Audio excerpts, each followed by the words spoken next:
5:15 a.m., and Operation Dark Night is living up to its name.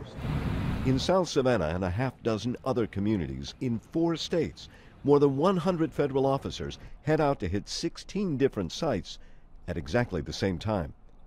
That's critical because authorities believe all of the locations are linked.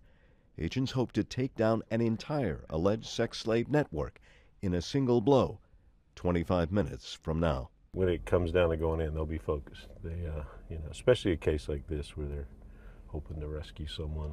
Because the case involves suspected human trafficking of women, mainly from Mexico and Nicaragua, it was fast-tracked over 6 months. An alphabet soup of agencies take part: Homeland Security, ICE, FBI, IRS, DEA, local authorities, even the U.S. Coast Guard. The transportation took place, correct? The entire operation coordinated from the 8th floor of a downtown Savannah office building.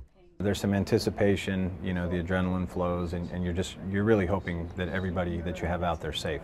The teams strike at exactly 6 a.m. So the entry teams have already gone in. We're simply waiting for the all clear so we can then go have a closer look. Minutes later, I watch as authorities lead out the man they say is the prostitution ring's leader. Then one of the girls he is said to have enslaved. He goes one way and she another. According to the federal indictment, some of the women were forced to have sex with clients 25 to 30 times a day. In the apartment, agents find a 10 by 12-foot box constructed of wood and insulation. They believe it's where the woman here was forced to work and live.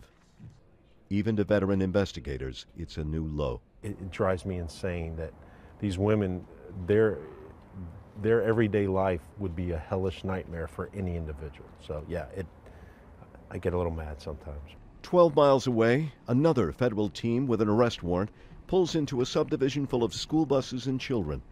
They're after the other part of the sex slave equation, the alleged customers. They are the demand. They are the reason that the services is being provided. I mean, if there were no Johns, there wouldn't be this problem. The suspects in this case will eventually end up in a county jail, but the victims, they'll end up here at a hotel. It's where I find Aliyah El-Sawi waiting for them.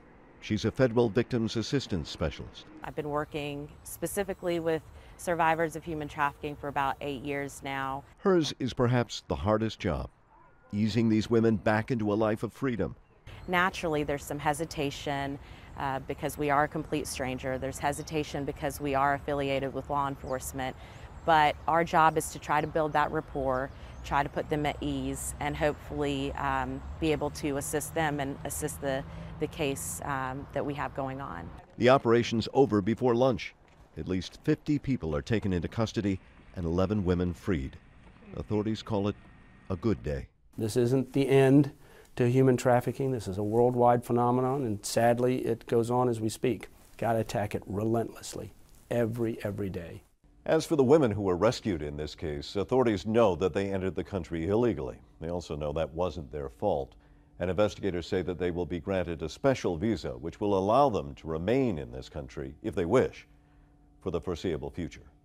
Martin Savage, CNN, Savannah, Georgia.